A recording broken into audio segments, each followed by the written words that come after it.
Так, ребят, мы готовы? Are we ready?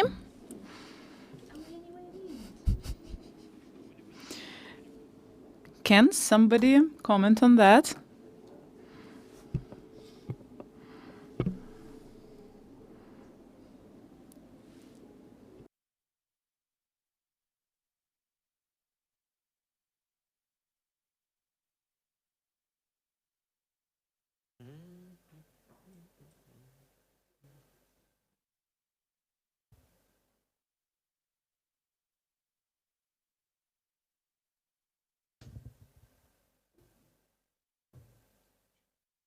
Мы готовы.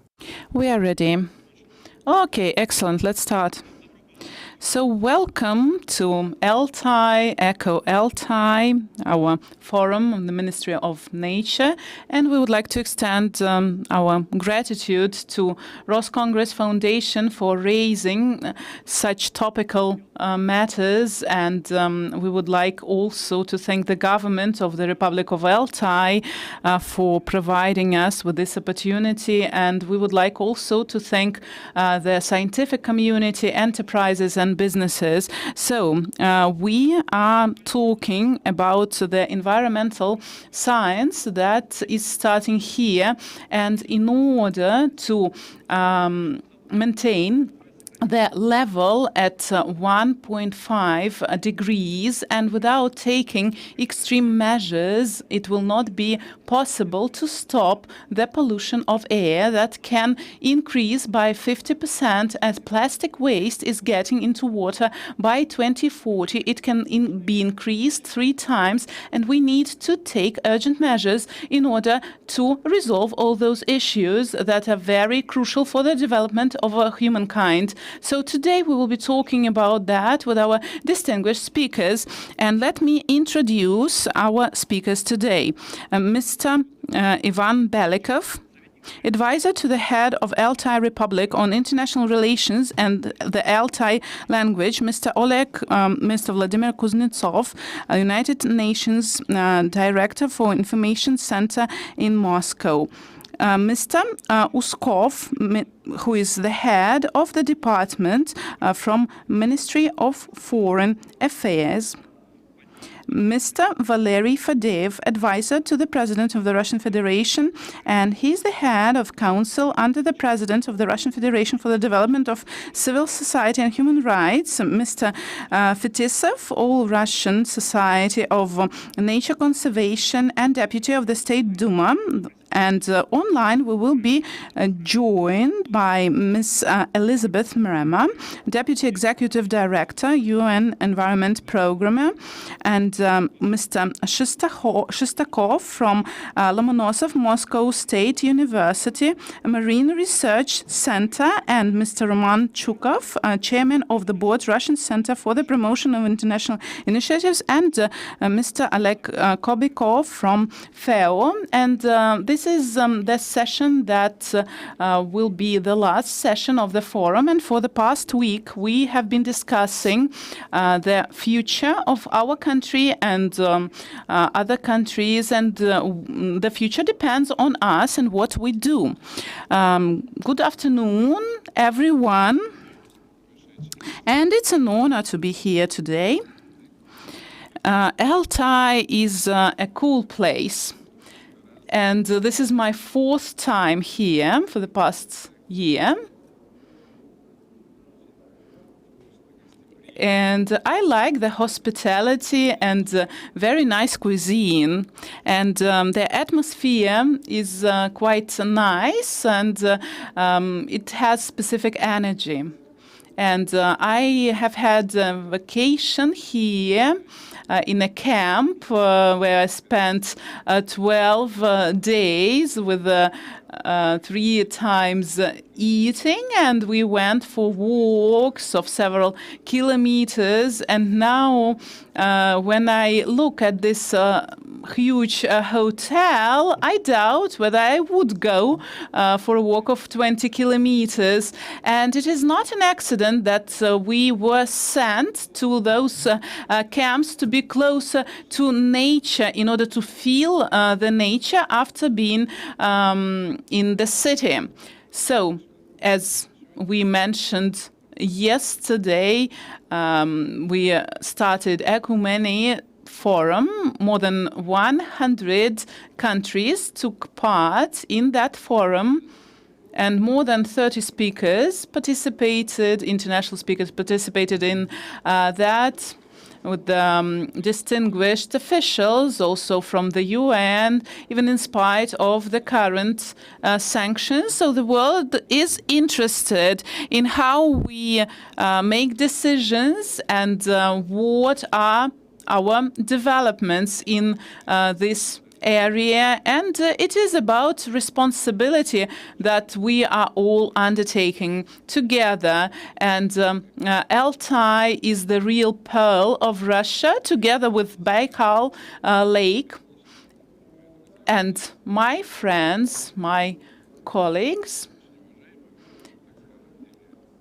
distinguished ones, and they are always together with us, and they say that we should put an end to those games, because about 50% of live organisms have perished due to our activities during our even lifetime, because I grew in Moscow, and this time from October to April, this is a very gloomy epoch, and yesterday it was the hottest day in September that we have had over all those years, and we understand that this is happening because of the climate change and the warming that we see in the world ocean, and the consequences it will entail, and all the problems related to the permafrost. So these problems have to be resolved, and they have to be tackled, because otherwise we would not have a happy future. It is a topic that is of paramount importance for all the world, and now our country is being deprived of an access to the cutting-edge technologies, and of course these people, they do understand what I mean by saying that, and they have to be rational. They have to adopt a different approach in the current circumstances. So the topic is a very important one. We've taken part in many forums and conferences, and many people are getting together in order to discuss all those issues, but then they go back home, and somebody is like an obstacle to us, and big businesses are playing a very important part in it. And of course there are certain circumstances that have impacted those processes, and that is what happened when COVID pandemic struck. And we understand that environmental catastrophe is quite near, and that is what we are observing all around the planet, all the droughts and inundations and fires and all other natural disasters. We need to realize that the system of monitoring that is being established from the space is not enough. Based on our experience of working together with China, we see that lots of forest has been exported there. As far as we know, China has forbidden to cut woods, whilst they are now the end producers of end products made of wood, and it means that they have to get it from somewhere.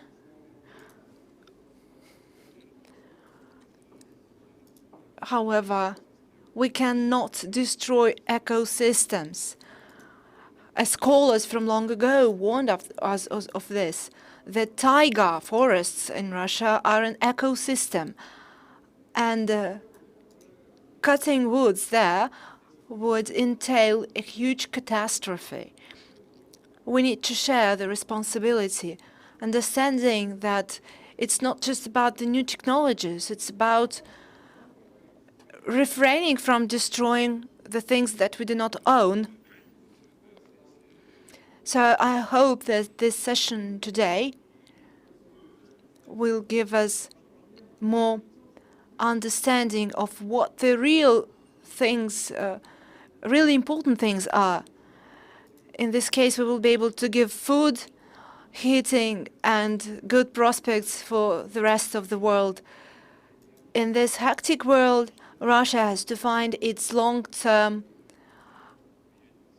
plan for influencing the situation for the sake of the people who inhabit this planet. It is a difficult process that is to be influenced by families, governments, and schools. We have to educate eco-sapient people. I would also like to draw the attention to the wisdom of the organizers. Can you see the glass bottles on our tables?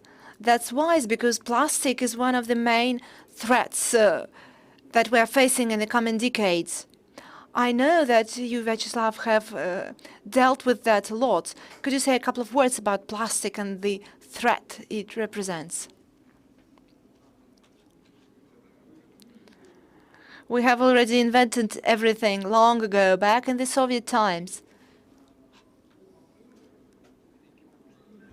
We've got huge scientific potential. Socializing this process. We had little garbage. People grew up healthy and strong. As far as I remember, they took out garbage once a week. We realized what was going on. We didn't have disposable packaging back then. We used those many times, over and over again. Now the manufacturers of plastics are bringing a catastrophe upon us. There is a whole continent of plastic that is in the world ocean. And the plastic that is in the world ocean is decaying, and those microparticles get into our food. But we went to Nairobi with Vladimir Mashkalo to speak on a roundtable there, and we played hockey with the president of Finland. Then we went to Laplandia, the environmentally perfect country in terms of people's relations to nature. At the same time, they do have environmental problems there. What about fires in Australia, floods in Europe, droughts in Africa, cutting wood, cutting out the taiga forests in Russia, etc. And one journalist told us that he was in Helsinki in January, and it was quite warm there, and they had to play with the president on a frozen pond. That's what happens in our life. We feel comfortable, but it comes at a cost. Disposable plastic bags that eventually get into our food as microparticles. All this is connected with the global economy, but taking an individual country, we could resolve all these issues to find an alternative. People are looking for solutions. However, it's not easy to enter the market with those solutions. There is serious politics in play. If we do not take plastic bags in shops, they wouldn't be producing those. What about buying a paper bag, which is a bit more expensive, but in the long run, it's more healthy, it's more environmentally friendly. it can be used many times, or it's easy to dispose of it without leaving any environmental footprint. And that's how we can avoid this problem that is growing like a snowball. Thank you very much. We've got a video address from Elizabeth Mrema. The world is facing the threat of contamination, loss of biodiversity, and climate change. That is an existential crisis that is relevant for the whole of the humankind. And pollution are aspects of the same planetary crisis. They are profoundly interconnected and reinforcing each other's impact. And in the past decades, due to our unsustainable consumption and production patterns, they have escalated. Droughts and water shortages, drastic reduction in fish stocks, and loss of forest, peatland, mangrove, and coral habitats worldwide are all driving climate change and made more likely by it. Waste and pollution are poisoning terrestrial and marine ecosystems. Inaction on biodiversity loss and climate change leads to really life consequences such as climate weather events and economic impacts such as rising food prices and GDP decline. The unsustainable use of plants and animals is not just threatening survival of 1 million species around the world, it also impacts the livelihood of billions of people who rely on wild species for food, fuel, and income. The more nature we lose, the less opportunity we must mitigate and adapt to climate change. Expect a decline of 2.7 trillion US dollars per year of gross domestic product due to nature loss by 2030, disproportionately impacting low-income countries. There's a good role of international frameworks, the SDGs, the Paris Agreement, the Kunming-Montreal Global Biodiversity Framework, and many others. A key issue all the times are the means of their implementation, and these include resource mobilization, finance for implementation, monitoring, and accountability. Finance is a key question, as with climate and biodiversity. The world already knows many of the solutions to the challenges facing the planet and humanity: renewables, energy efficiency, ecosystem restoration, food systems reform, and much more. Solutions that can be quickly implemented to build resilience to climate change. Solutions that can kickstart the long-term systems transformations that will wash us up to the shores of the net zero, nature positive, resilient world. Yet, to be honest, we haven't put these solutions into practice at the meaningful scale and speed. We need to look at the positive side of nature conservation. Nature is a source of beauty and enjoyment, a shared amenity, and we are part of it. Nature is also a source of economic opportunity. Ecosystem and wild species help regulate the meteorological cycles, water resources, soil fertility, and pollination. By investing in nature conservation and restoration, we can build resilient value within our society for the benefit of the people. Scientists are telling us this is the last chance. We cannot go back to business as usual, and this is what the international frameworks are intended for. It's about creating the pathway to enable the world to reach the 2050 vision of living in harmony with nature, with goals and targets for 2030. We should insist on the value of nature for everyone: economic, cultural, spiritual. It is the very foundation of our society. This must be understood from political leaders and business people and to everyone within the society. I believe that outcomes of the discussions of this forum will contribute to upcoming milestones, such as the upcoming UN Climate Change Conference, COP28, or the sixth session of the United Nations Environment Assembly, to be held at UNEP headquarters in Nairobi, Kenya, early next year, and help to deliver effective and inclusive solutions that can turbocharge the achievements of the 2030 Agenda for Sustainable Development and the human right to a clean, healthy, and a sustainable environment. Let me wish you all a very fruitful meeting and look forward to hearing about your deliberations and receiving the forum's outcomes. Thank you very much. Спасибо большое, госпожа Мрова. Thank you, Ms. Mrema. Vladimir, you are the head of UN team in Russia. Ms. Mrema has just mentioned that it's very important to be in line with the 2030 Agenda for Sustainable Development. What are the challenges and opportunities that Russia has in this respect?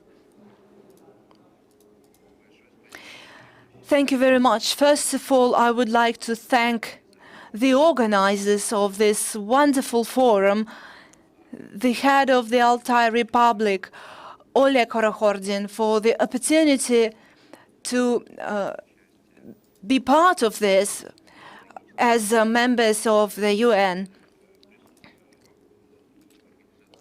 The presence of UN here is visible.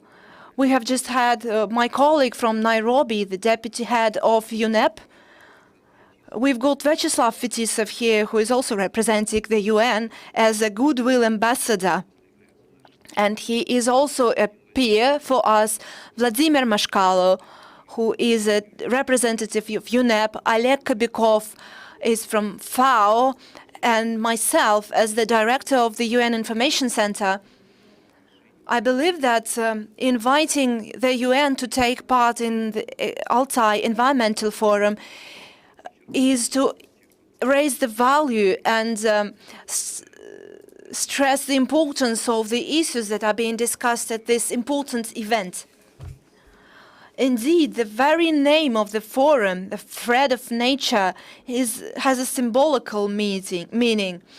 The thread is a connection between the problems that we are discussing, the Sustainable Development Agenda that was adopted in 2015, the 17 SDGs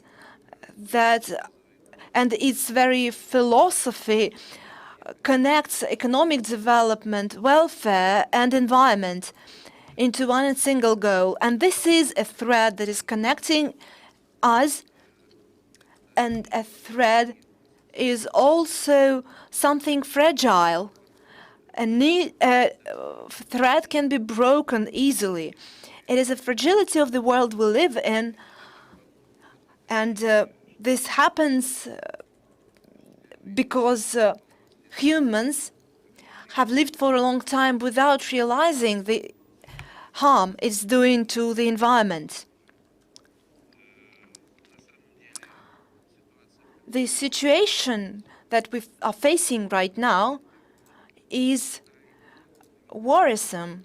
Altai, a unique jewel in the Russian Federation with its own very specific culture, highlights the connection of the residents of Altai with the nature they live in. Our dependence on the conditions of the ecosystems we live in. The WMO says that last August was the hottest month in history after July 2023. And we have a symbolic figure of 1.5 degrees Celsius, that is, where we have grown above the pre-industrial levels. This 1.5 degrees is the target that's provided for in the Paris Agreement. It's the second hottest year in history after 2016. Again, in August, we had a peak temperature of the world ocean surface, 20.98 degrees Celsius.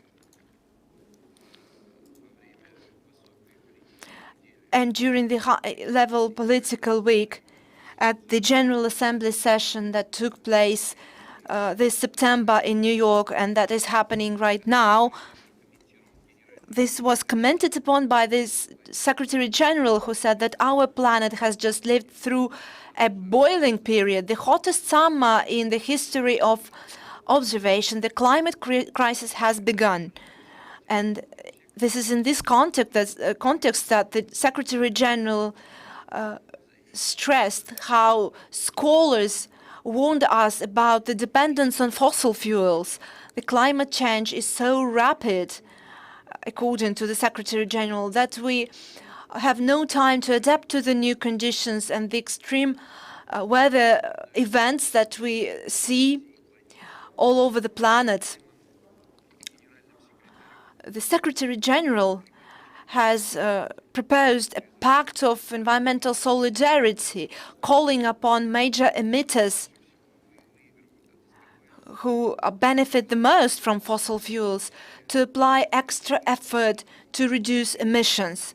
We need the rich countries to shoulder the responsibility they are called upon to shoulder and support the developing countries. This program for climate acceleration proposed by the Secretary General calls upon governments to accelerate the movement and achieve zero emissions by 2040 for developed countries and 2050 for the developing countries. The Secretary General firmly believes that during the coming 28th COP of the UN Framework Convention on Climate Change, COP28, which is going to happen in November and December this year in Dubai, all the countries have to start making contributions to a reserve fund, and the richer countries must allocate $100 billion to the developing countries and to double the finance allocated for adaptation measures. All the countries must have the early warning system in place by implementing the action plan initiated by the United Nations last year. At the same time, we need an acceleration program proposed by the Secretary General that requires businesses and financial institutions to start their journey towards net zero emissions. The dubious promises break the public trust, and the very important topic that was touched upon during the last COP in Sharm el-Sheikh, and that will be touched upon in Dubai. We need to fight the greenwashing. As we take as we exercise wishful thinking while fighting climate change, and the real fight against global warming is being replaced by corporate interests, it has a cumulative negative effect. But at the same time, I'd like to conclude my speech by saying and reiterating what Vyacheslav mentioned before. The primary responsibility is with the governments and with the states. But of course, when we deal with the natural environment preservation and conservation and decreasing the negative impacts and climate agenda developments, it lies also with the civil society. And of course, here we welcome the efforts of our partnership organizations, all Russian Natural Conservation Society. And of course, I'd like also to quote one classical Marxism public speaker, and that is the human brain that serves as a fortress that cannot be taken. So this shift in the paradigm of the consciousness, and this is what we deal with when we have to tackle a climate change situation, and we start realizing how urgent it is, and it happens when we are here at the Altai Republic, without this radical change in mindset, we will not be able to change the situation. So we need to start when children are still very young, at the kindergarten, at school, and I'd like to call for anyone to pay special attention to all those dimensions to develop the partnerships between countries, between governments, with civil society, and every person has to contribute to these goals. Thank you, Vladimir. Another topic I'd like Mr. Kobikov to comment on. The food security is one of the key issues for the upcoming several decades. So, Oleg, please. Dear colleagues and friends, on behalf of FAO, from UN, I cordially welcome you here and thank you for the opportunity to speak at the forum.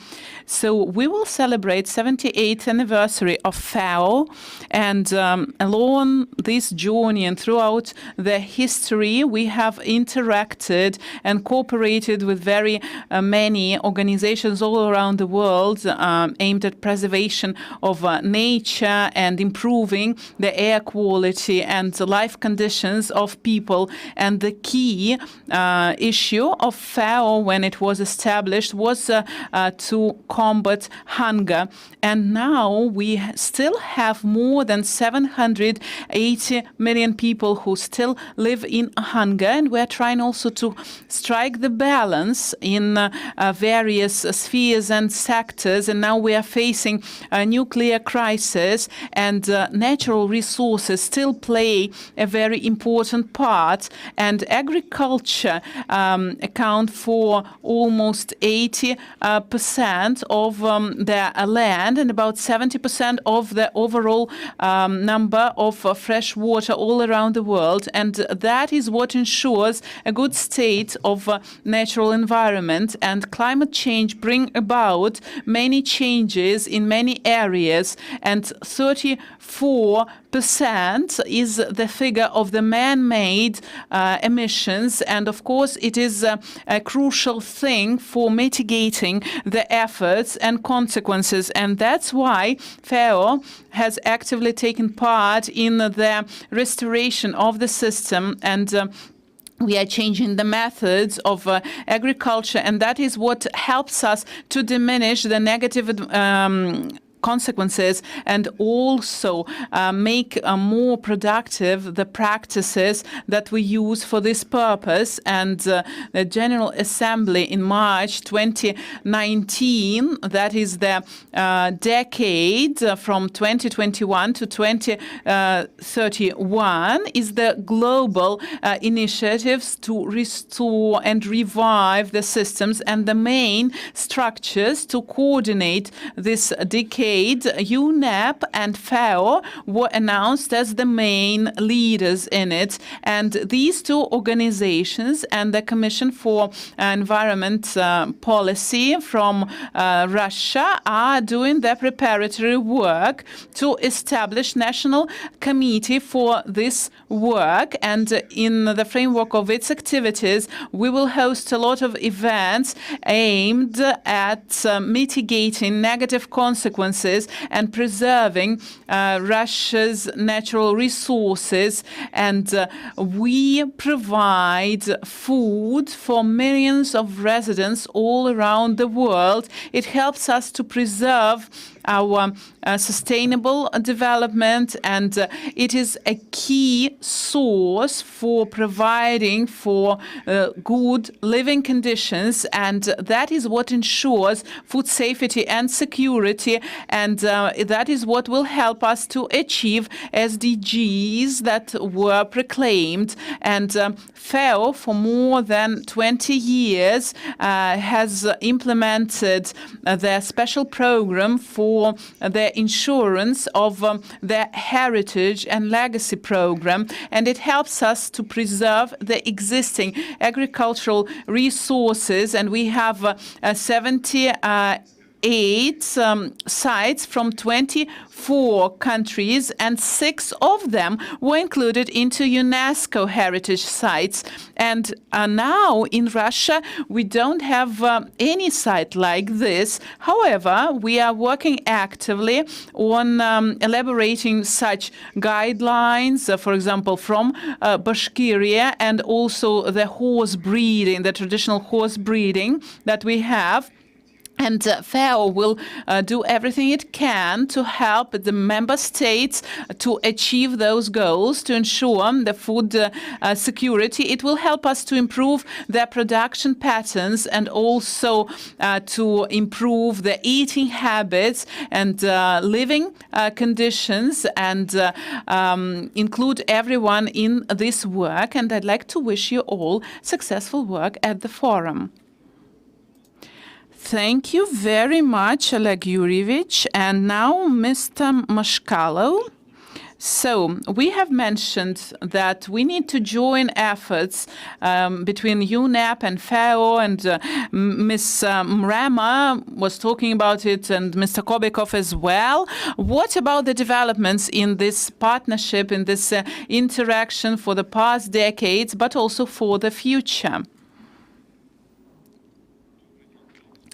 Good afternoon, dear colleagues. Thank you, Sergey. First of all, I'd like to thank the organizers and the government of the Republic of ALTAI for the invitation to take part in such an interesting forum. This is my first time in ALTAI, but I feel at home. I feel no difference, and thank you so much for this hospitality and warm welcoming. And I'm proud that in Russia we have such places. I'd like to start not with the question that you have asked, but talking a little bit about the UN. And probably you remember a movie, Some Like It Hot, and the last phrase that was there, that nobody is perfect. And in Russian, it was like everybody has their own disadvantages and drawbacks, but not everybody is perfect. That is the right translation. And even the system of the UN is not perfect, and a lot has been discussed already. But if we recall 1945, on the 24th of that year, and then after the Second World War, the task of the United Nations was to ensure the development and safety, social and economic. It was not told, and nothing has been told about the sustainable development. But this year we will be celebrating 75th anniversary. So what has been done?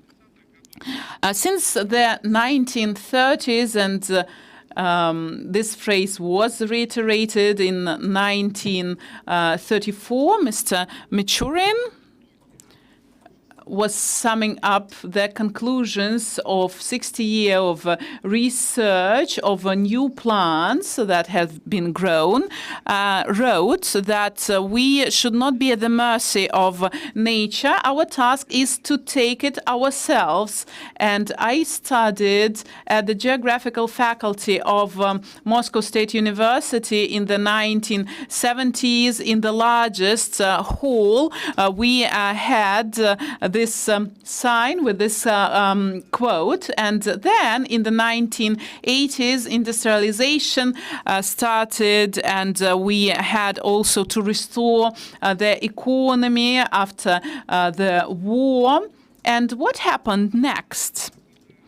So deforestation, pollution, air pollution, acid rains, and concern was expressed all around the world. And in 1972, UNEP was initiated, but it did not stop the negative impacts. And starting from 1973, various conventions were adopted. In 1980, in 1987, Brohard Rutherford Commission adopted their official documents, and that was for the first time that the term was introduced, and a sustainable development term. And then in 1992, Rio de Janeiro Convention and all the other events that followed. So a lot has been done in this area, but as we see it from the point of view of a UN Environment Program, and my boss, Ms. Marama, has told us a lot about the consequences. So we are struggling against three major crises and all around the world: climate crisis and global warming, and also the extermination of biodiversity, the reduction of biodiversity and biosystems, and also pollution. I will not give you any statistics because I think that everybody knows that out of 8 million existing species on the planet, about 1 million is endangered.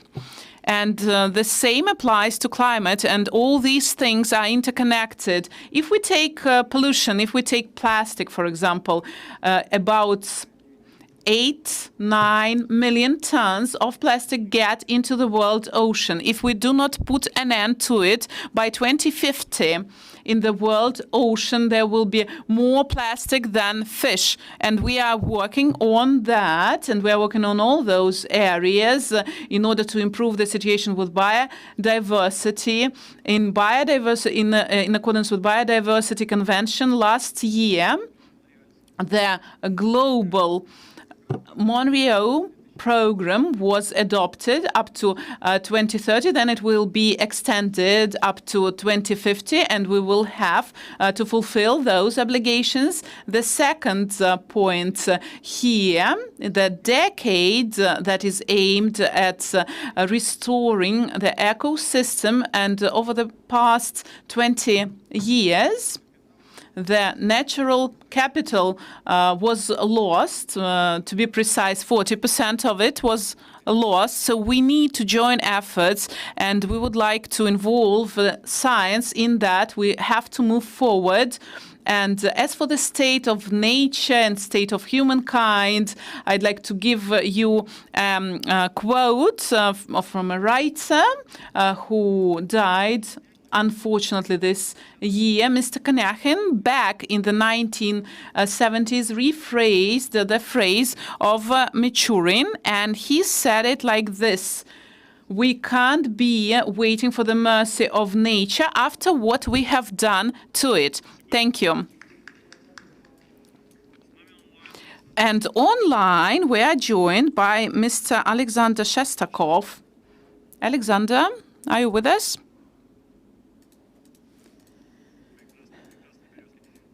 Wonderful birch trees behind you. So the Convention on Biodiversity, a lot has been said about this topic. It is widely discussed, not only at the state level, but also at the scientific level and at the level of the businesses. And the second question is a specific one. And last year, we had a General Assembly of the UN in New York, and one of the topics they discussed, the adoption of non-financial reporting in biodiversity. Let's start with the general picture, and let's move then to some specific issues.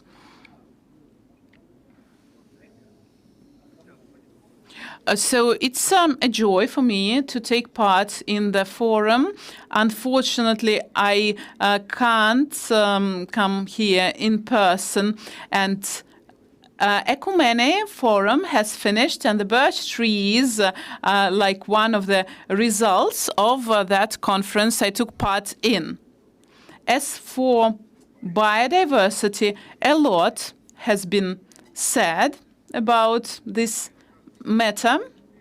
So we have an impression that climate agenda in its technical and financial component, talking about emissions, quotas, is substituting actually the environmental agenda.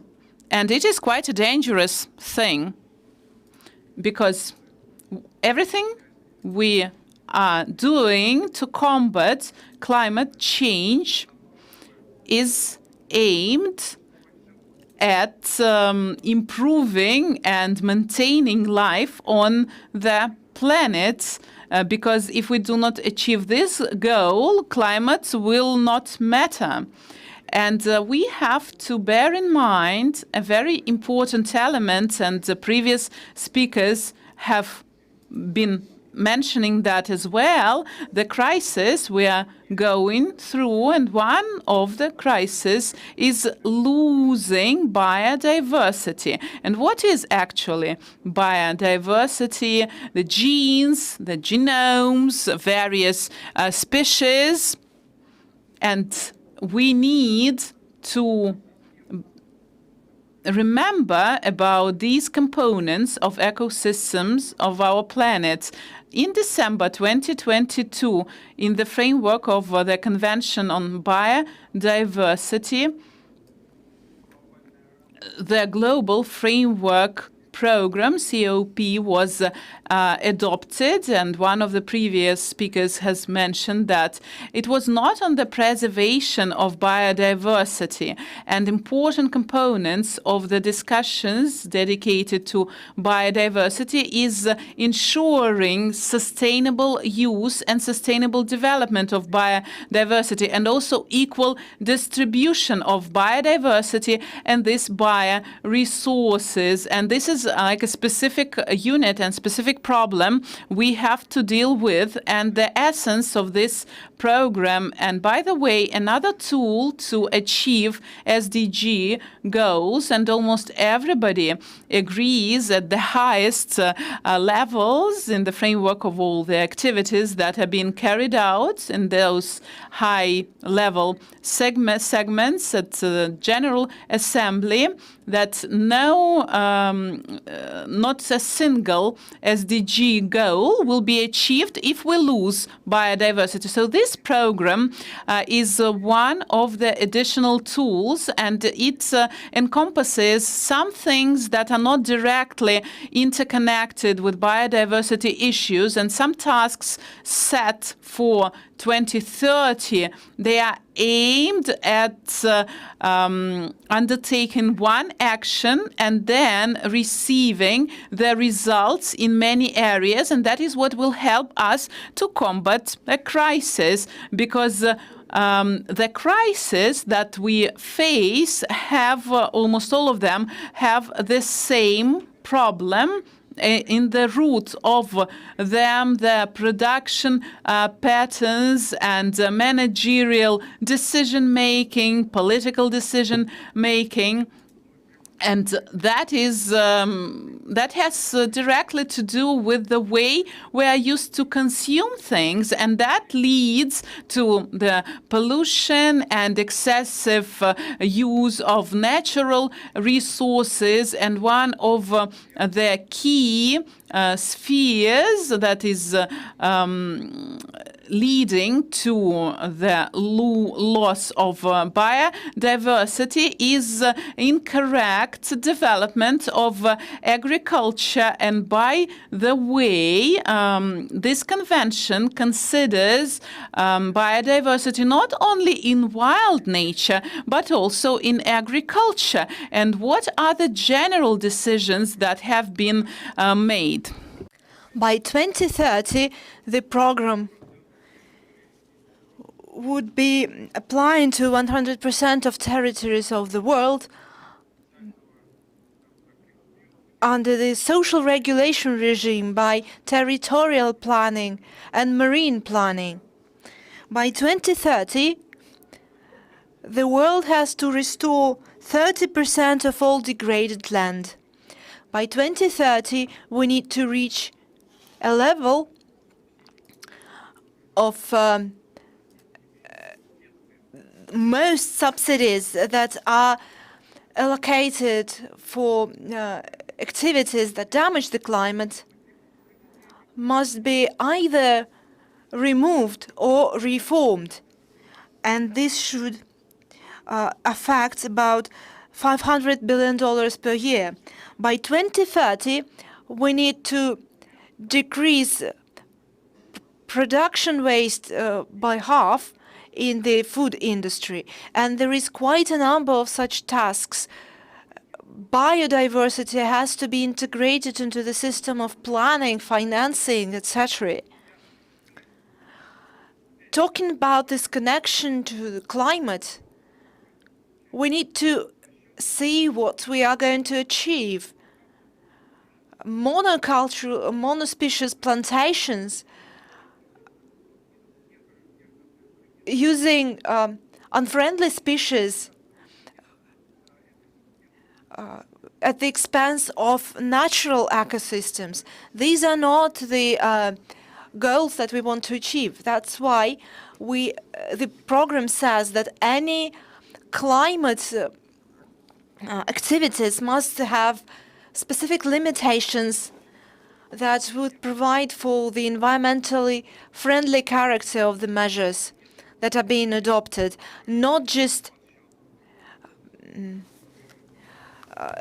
it's not just about decreasing carbon dioxide emissions and calculating the amount of such emissions. We have to lend a hand to smaller countries and less developed countries from financial corporations. We have started a new program, the financial disclosure of financial information pertaining to environmental protection. This is a new manual, these are new guidelines for companies to define, to identify risks connected to the environment. We have already heard that from Mr. Kobyakov, who said that manufacturing is still relies on natural resources in full. So we will have to identify the full spectrum of resources that are being used. They will have to identify all types of impact and all types of risks connected with this activity, and they will have to provide clear guidance on how the corporate system and the state governance could be consolidated to manage the risks and to minimize the impact. Again, this has an element of reporting, but this is mostly about disclosure. Before the end of this year, we expect specific regulations for the financial sector, because I know that the financial sector, institutional investors, insurers and reinsurers are the entities that identify a whole range of standards, requirements to specific industries and specific production facilities. This had been widely open,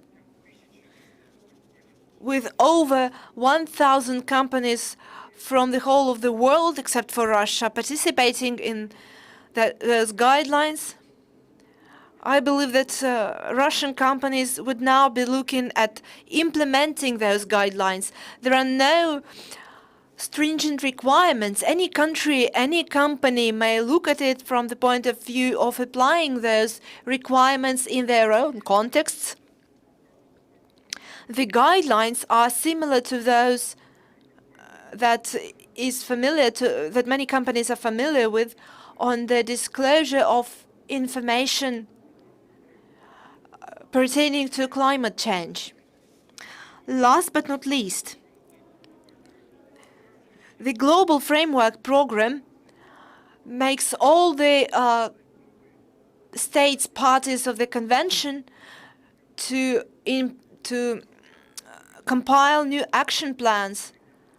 Whilst in many countries such plans exist at the regional level, and if our constituent entities of the Russian Federation start developing such programs, like major corporations, there will be a great contribution towards the implementation of obligations taken up by the Russian Federation, and we will have a new strategy at the national level. Thank you for your attention. Thank you very much, Mr. Shestakov. Valery, I would like to give the floor to you. Let's go back to the Russian Federation. Yesterday, you announced a strategy of environmental security in Russia.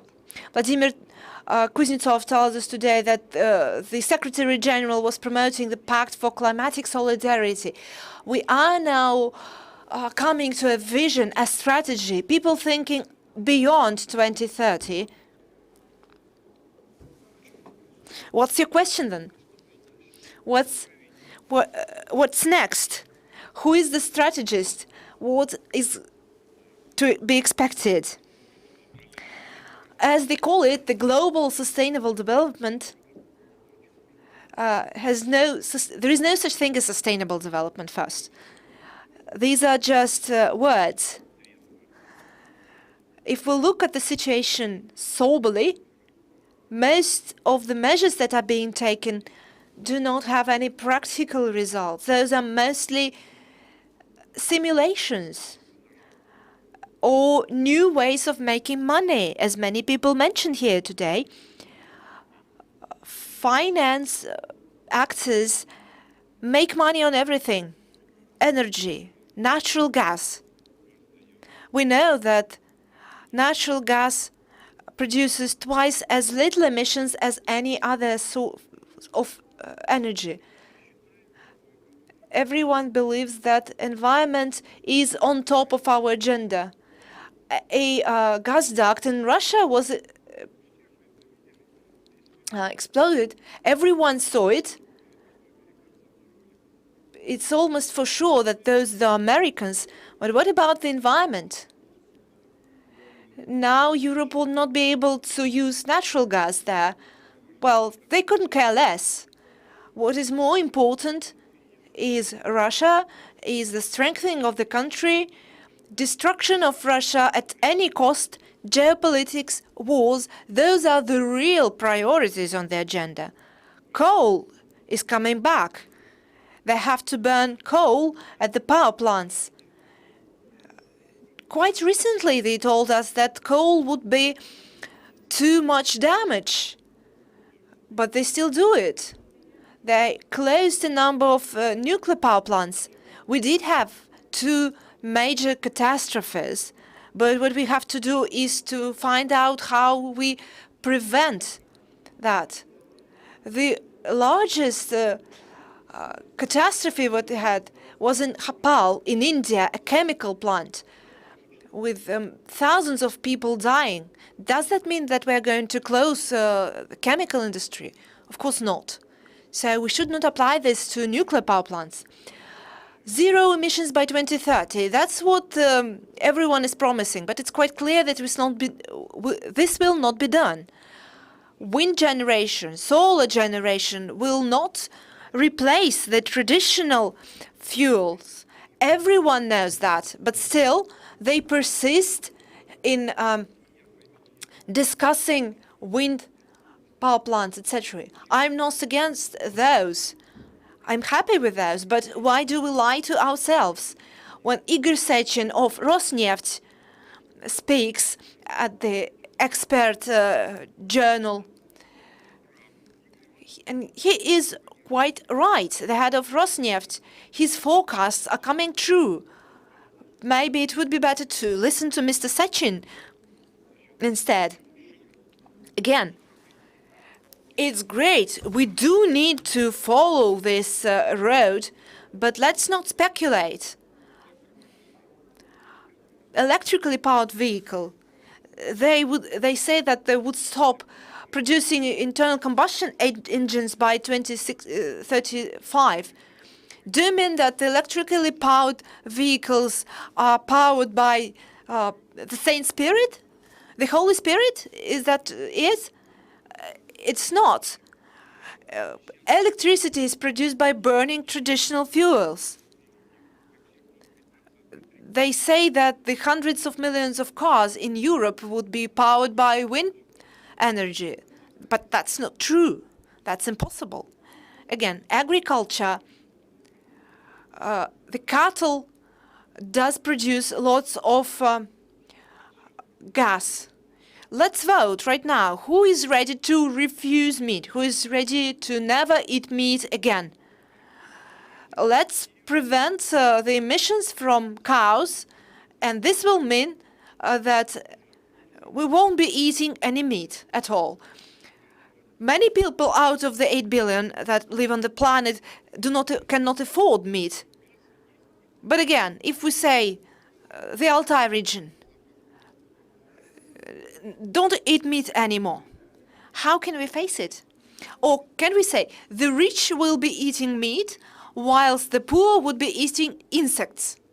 Let the rich ones start the process themselves. Let them be the first to stop eating meat and reducing the number of cows. If that's not happening, let's not speculate on that, because it's clear we won't be able to stop eating meat within the several decades. I'm not against discussing those issues. That's true. We're okay going that way, but still we have to be realistic. It all boils down to everyone. Let's not produce garbage. Let's not dump plastic bottles, and that's true. It does depend on each and every one of us, but major businesses are the ones who are much more responsible for that. The financial corporations, those who define the way of life in the world, those are the ones that are responsible. Again, it doesn't mean that we are allowed to produce too much garbage and to throw out plastic bottles. But again, if we go at the global level, I'm skeptical about being able to resolve the problem by incentivizing each and every person. At Davos, they were discussing things like that, but they stopped doing that. Where are they now? They discussed pandemic at Davos, but they stopped discussing that from February last year. Was it a real problem? It was, because many people died. But why have you stopped discussing that? Why have you started discussing Russia instead of COVID? We have to be prudent, we have to be sober, we have to be realistic. We have to rely on what we have in the reality. Vyacheslav Fetisov told you, why don't we use glass bottles further on? It's a clear task at hand. We may not depend on the United Nations, my apologies. We cannot depend on the Sustainable Development Goals, but we can stop using plastic bottles. We can use glass bottles instead, and it will be a major contribution. There are many such things that could be done. Last thing I would like to mention are those electric-powered vehicles. I went to Tolyatti several years ago. There is an engineer, a real one, with a good track record, with experience. He constructed an internal combustion engine of 65% capacity, whilst the normal ones have a 25% capacity. And his invention is already working. It's quite clear as to how to do all that, to produce the fuel, how to inject it. Those are the technical solutions that are being looked for by major companies, and he has found that solution. And if we start using those engines, the emissions would be lower than with electric-powered vehicles. But looks like no one is interested, because we have decided to move to electrically powered vehicles instead. Because it will give trillions of dollars to manufacturers. We will have to pay that, we the consumers. Again, let's be sober. Thank you.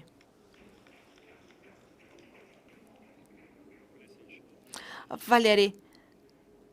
I don't know about sobriety, but again, we're on the Altai soil. I mean, sobriety of mind and not the abandonment of drinks. That's great. We are in the Altai region. It's a blessed land, fantastic people, unique nature. All the speakers are talking about yourself. This is your land. This is your territory. What is to be mentioned specifically as we talk about this region of the Russian Federation? Thank you. You know, our roundtable today is the concluding event of the forum.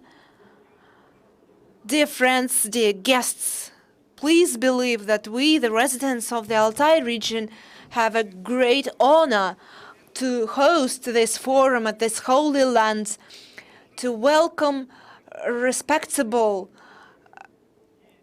public figures, outstanding scholars, and government officials. It's very important to have such distinguished participants here in Altai, people of a planetary caliber.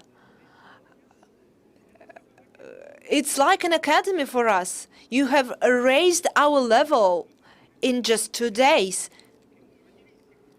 We were born with the environment, but again, it looks like we are growing in that area as well.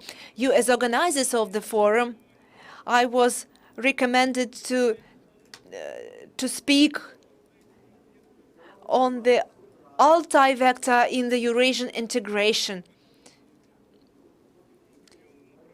It might be too specific, but again, I won't be dwelling on fundamental academic issues. Again, the Eurasian idea is a complex of concepts and mindsets that is interpreting the very essence of Russian statehood, the essence of the Russian world.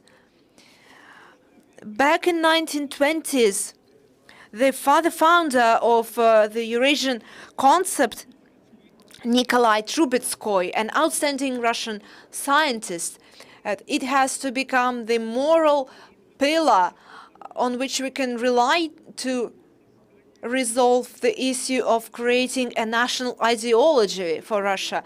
Now we've got all reason to believe that this cornerstone is not just relevant, but it has increased its importance in the 21st century. Yesterday, we mentioned that this process of forming a new world order is underway. And it is in this context that the topic of Altai vector and the Eurasian integration is particularly important, both at the international level, at the federal level, and it needs to be rethought from our modern point of view. In June this year, one of the ambassadors mentioned it yesterday, we held the second International Altai Forum, Altai vector in the Eurasian integration, and Sergei Glaziev, an academician, took part there. He said, spot on, Altai is indeed the historical, linguistic, cultural, and natural standpoint for the Eurasian integration and the development of humankind. So at the forum, we have been talking about the growing importance of Altai part that this region is playing for the Asian development, and we are trying to build a unique, united and unified cultural space in Eurasia. And I'd like to note a specific thing I haven't previously mentioned. At the previous forum, we dealt with this matter. So now it is about a growing competition for Altai, and it is a real danger that we are facing from non-constructive elements making ALTAI as a ground for various conflicts and intrigues, and that will be creating problems. And it is very important here a way to connect those interests and to join the interests of all ALTAI regions based on our common history and culture, and creating, like Mr. Kaznachev mentioned, developing new models of spirituality for the future. And as a result of the forum, we provided this information to our president, Mr. Putin, and he approved the idea of conducting this humanitarian ALTAI forum on a permanent basis. And I won't take up much of your time, will be brief. A little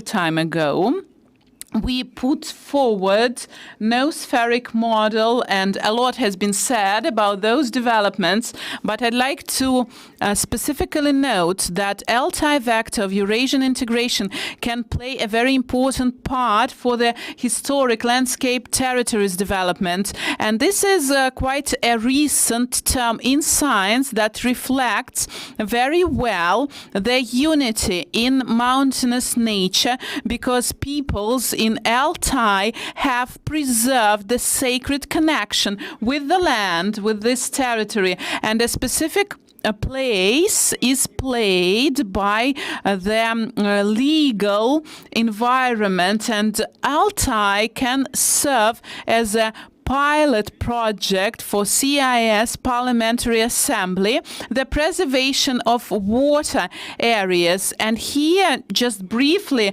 I'd like to talk about the idea that was put forward in the State Duma, the Great Lakes of Eurasia, the so-called Union of Sacred Lakes. So we've discussed that in the State Duma, and it was approved at the highest level.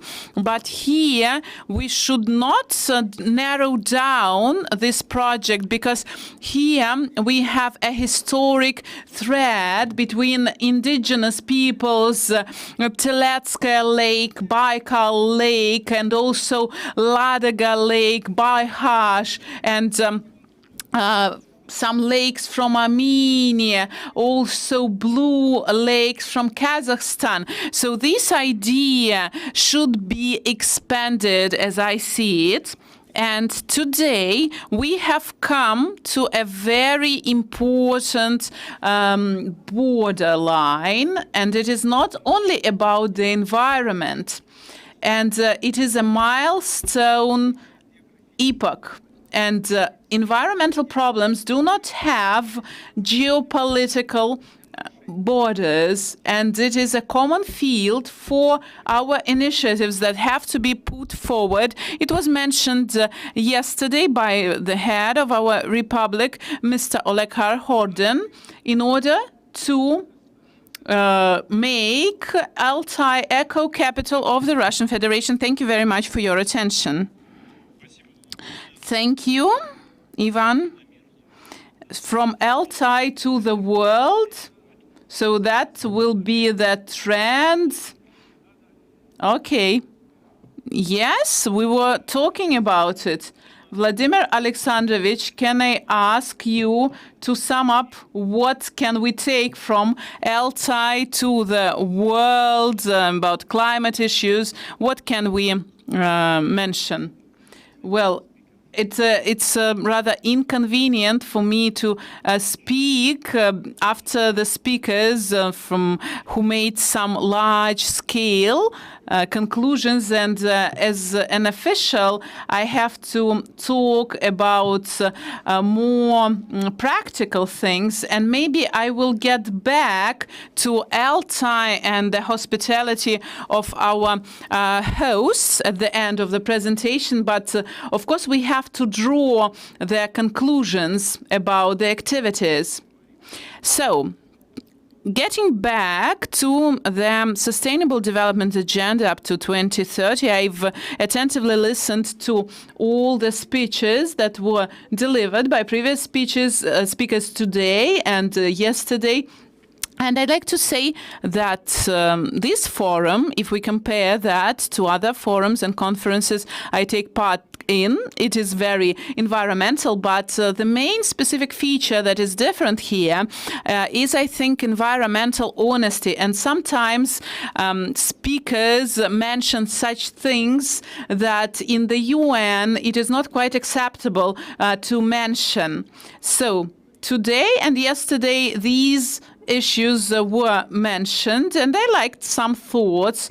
And Mr. Mashkalo, who represents UNEP, and of course he was very circumspect, but he made it clear that the organization is not perfect, and in our interaction we've seen a lot of things happening, and there was a criticism also this panel session, the processes that are ongoing in various structures, and there were some quotes from classical writers.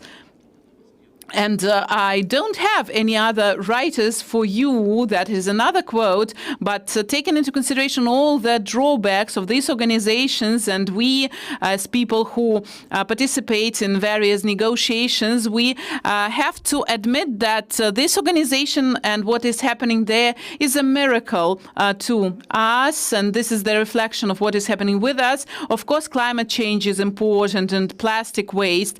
And another issue that has been mentioned, another idea that is quite relevant, was that the global international community, and it was mentioned at one of the previous session, they start dealing with issues when they become economically profitable. And unfortunately, this is what is exactly happening. And environmental sovereignty was one of the issues that was discussed yesterday. And there the speaker mentioned that climate negotiations serve as a tool for geopolitical pressure that is imposed on us, and certain geopolitical concepts were proposed. And of course, we are dealing with some economic issues. As negotiator, I would like to note that unfortunately it does exist. All environmental issues come down to certain economic interests.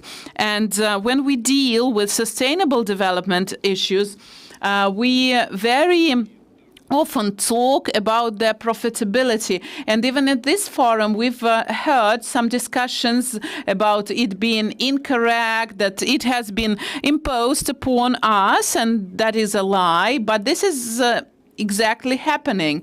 And as for the agenda, from a scientific point of view, I can tell you that we have not come up with any alternative to the UN. And of course, the mottos sound very good, but the reality is different. In the framework of the existing UN system, we can still speak in a professional language, but you have to be very professional. And I'm here speaking specifically about the Russian Federation, and the questions that have been raised at this forum should foster a progress for our Russian officials together with scientists. We should be talking in such a way that we will be perceived like the Soviet Union in its time. And I'd like to remind you, getting back to the history, and like Mr. Budika, that was mentioned long before Kyoto Protocol or Paris Agreement were adopted, even before the SDG goals were formulated. So we as a country stood at the origin of studying those problems, and it was not very profitable at that time. And then they just got back to those issues, and now we are elaborating conventions. We still have opportunities to work there. And I'd like to mention another important standpoint of Russia. We've heard from Mr. Shestakov about the total climatization of this process, and I don't think that it is completely justified. And here, this panel session, we are talking about sustainable development and SDGs, and there are 17 of them, and we should not forget about those goals.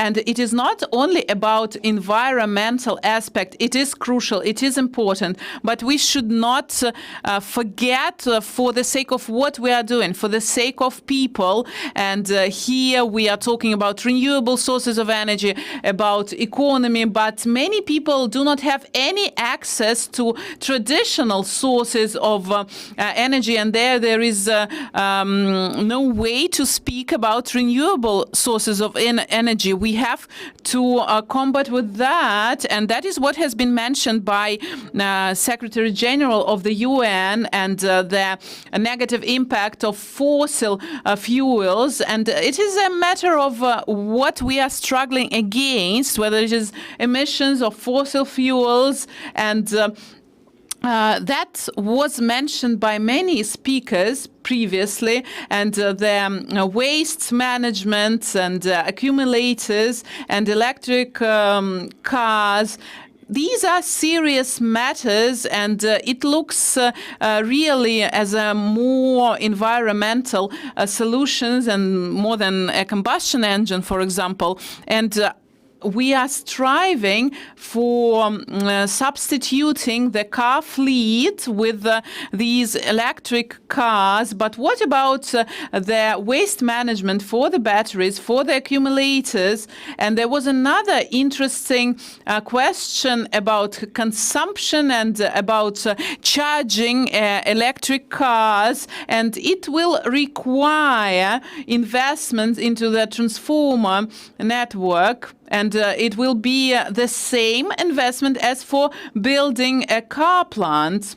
So it will be quite challenging in terms of the charge that will be necessary, and the development of these electric cars. And even in Paris, London, or other cities, it will not be sufficient, the infrastructure that they have. And we have to think about sustainable development from the point of view of people's economy. And financing issue has been raised as well, financing for biodiversity, the goal $100 billion. That was the funding that was planned back in 2009.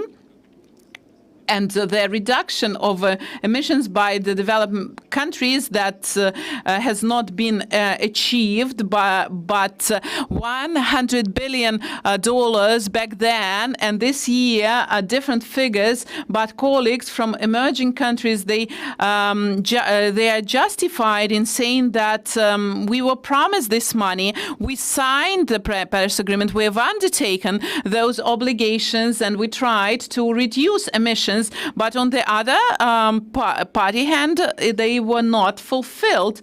And as a negotiator, I can tell you another fool me once, shame on you. Fool me twice, shame on me. And that is a very good proverb. And our colleagues from emerging countries, they have very good expert community. And in the course of negotiations, I can assure colleagues that we will not be able to impose certain behavior patterns that were imposed on us decades ago. International global community is in constant evolution. It is developing, and climate change agenda is no longer a Western one. And in the Ministry of Foreign Affairs, we get very many requests and requests from friendly countries dealing with those matters. They are asking us about our standpoint on climate change. And today at ALTAI, we were talking about the pivot to the east, and we will have to think about the regulation of greenhouse gas emissions and the carbon prices, because all of it will be included into economic models. Also at for our partners in the East, we have to think about it from the global geopolitical perspective, but also from the economic one. And our session is coming to an end, and I'd like to thank our hospitable hosts. And a lot has been said that the model of regions and cities with zero greenhouse emissions, where we will be able to strike a balance. And this is the first time I'm here at ALTAI, and I'd like to join all the speakers in saying that it is a unique place, unique venue in terms of the energy, in terms of the nature. And what I have heard at this forum, I think we have to preserve the uniqueness of this region and achieve this goal of having zero greenhouse emissions. That will be very important for the people, for the population of ALTAI, also the possibility of using renewable energy sources. And we are talking about global issues, and global issues are actually being resolved at the local level. And I think that at ALTAI we can actually contribute to the resolution of global issues. Once again, thank you for the opportunity to take part in the forum. Thank you for hospitality.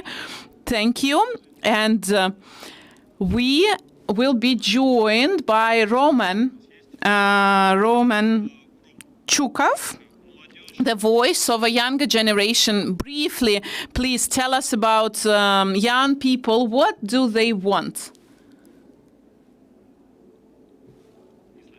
We can't hear you, unfortunately.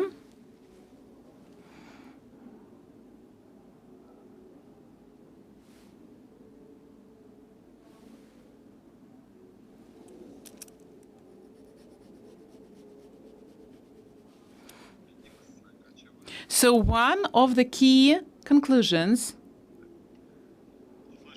can you hear me? So one of the key conclusions was the need to engage younger generation in businesses, to implement SDG agenda. And we had a motto at the end of our session. And how much you spend on the development of the younger generation will determine your success. And it is important to invest into young generation, and they are putting forward their own initiatives and projects. And Friends for Leadership, that is one of the projects that I'm representing, and we have obtained the status of the UN. We have been building this community for the past 5 years. We have participants from almost all the continents, and these are young leaders from various countries, and we are working on SDGs. We have 17 groups as well as 17 SDGs, cross-sectoral ones, and the most important thing we would like to achieve this year, I can share it with you. We would like to initiate a global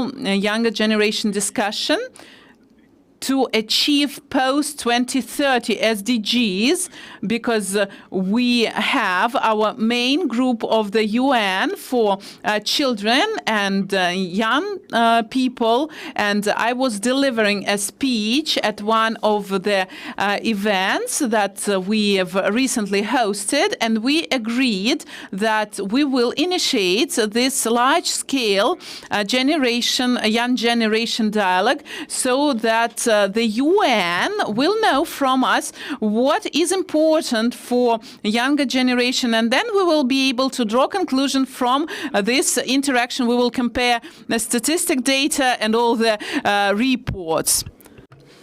The reports that are being presented at the high-level forum on sustainable development. We've got lots to do, and we hope to finish it before the Summit of the Future that is to be held by the Secretary General of the United Nations next September. I hope it will not all be in vain. I hope that the support of our respectable colleagues,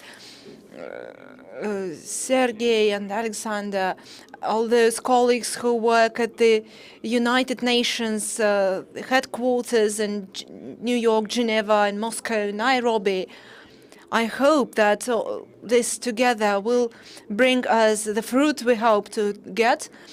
On behalf of the Roscongress Foundation, which I also represent, I would like to say that we give a lot of time and effort to this. And one of the major stories in this area is the World Youth Festival that is going to happen next month. We will have 30,000 of young people to gather together in this difficult geopolitical situation. They will have to discuss sustainable development and to see what practical steps are available at the young people level. And it's important not to make this agenda a political one. I agree with the previous speaker that the sustainable development agenda must not be politicized, and it cannot be considered as hostile or friendly in terms of politics, because the planet is something that unites us. So each and everyone has to make an effort, even if some of the partners behave in a wrong way. But I believe that history will decide who is right and who is wrong. But we will continue our work. Thank you very much for the fruitful discussion and for the opportunity to talk and as part of this panel on such important topics. Thank you. Today, we mentioned the COP that is going to happen in Dubai for the FCCC state parties. The level of opinions that are voiced there looks like it's going to be more important than Davos, and we here are in the Russian Davos, I'd say. Vyacheslav, do you think it's true? Thank you very much once again to the organizers, Ivan, and for you. It's a great place where you grew up, live and work. I wouldn't call it a capital because it's better to keep it low profile, because we know that the future is here, but if we call it a capital, there will be lots of construction going on, and we will lose that connection with nature. Historically, it's a place where this problem is to be discussed. The environmental Davos must happen in Russia, that's for sure. A couple of words on determining what is important for us. Sometimes international organizations do not behave in the right way as per their own documents. We cannot do it unilaterally. We can do it discriminately, because otherwise it's like the coal problem when they said at G7 you must stop using coal, and all the financial institutions would be forbidden to subsidize that. But as Andrei has already mentioned, they are now restarting coal production on their own territory. So it's not fair. If we decide that this is to be done, we will do it in the Eurasian space. And it's very important to note that this is the biggest continent and the biggest potential. So we will decide it for ourselves. I've got a call coming from Moscow. That's the progress. There is, they said, I'm flying over the beach where you are and I can see you. And they are calling to tell that. The law on plastic waste at the Baikal Lake. First, the local leadership starting going everywhere, because this was a major obstacle for doing business there. But again, we need to do that. The law has been adopted in the first reading, but then we found out that the business interests were impacted, and they started putting obstacles in the way of that law. But we need to start doing something, even if that affect someone's interests. Oleg Kobyakov has already mentioned that as we were discussing another report on the situation on planet Earth, where 1 million people are still dying from hunger, and the population is growing. And again, I asked our representative in Europe that what if we include water and soil into the assessment of future security? And he said that was indeed very important, because we can live some time without food, but we cannot live that much without water. Back at that session, we mentioned that we've got lots of water here in Russia. If people realize that water is the main driver for life, Russia becomes a totally different type of player. Another thing is land. We've got fertile soil here. If we say that we can only grow the food where there is a fertile soil, it means again that Russia has an enormous potential. If we start paying attention to what is beneficial for us, we have to realize whether we want it or not. If we do, we will make an impact. If we don't, if we still don't care, it won't be easy to influence what's going on in the world. Altai is cool. The head of the region is proud of to boast the best environmental region here. There are no harmful production facilities here, and people live here, and they live well, they eat well, they drink well, and they breathe the clean air. And put simply, it's all about the health of people, quality of water, quality of air, and quality of food. All these are in abundance here, and that's why we can give Altai as an example of a region that is living in the right way, and that's where we should all strive to reach. Another issue at hand is about allowing local producers to reach the shelves of major supermarket chains. We've got fantastic food here, but they still cannot make it to the shelves of the best supermarkets. For some reason, they cannot sell the products they have made. For some reason, they can't sell it to their own people. These are the rules that are wrong. We need to change them. The problem of fuel is being discussed at the State Duma. It has been discussed for a week. I've been with the government of the Russian Federation over 20 years now, and we discussed the very same problems.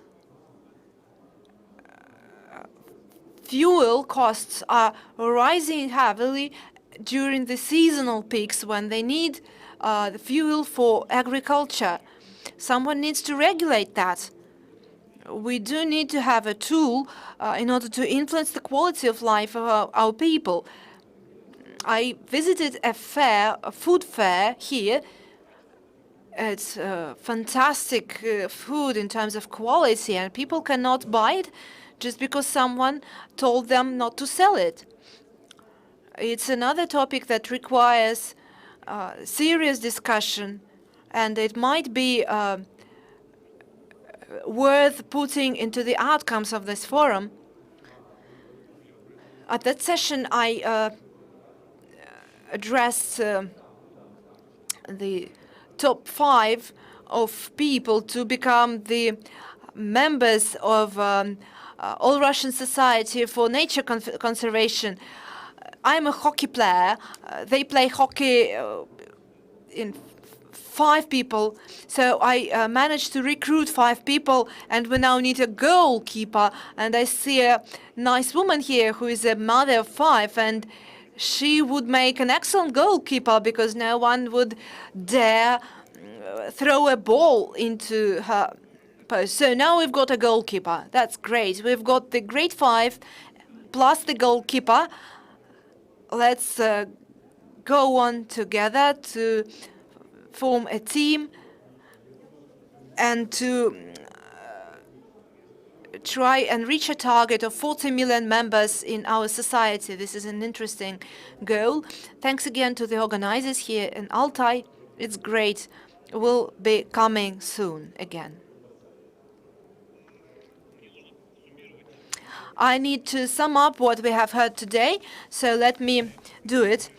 The problem of contamination, loss of biodiversity, food security, soil, forests. The key issues are financing, greenwashing, and speculations. We need to pay an extra attention at the role of the United Nations, government, non-profit organizations, businesses, the society, the young people, and education. It's critical to realize the role and contribution made by the international organizations. We need to think about the global goals beyond 2030, and it's a very right thing to do, to create a strategy for that period.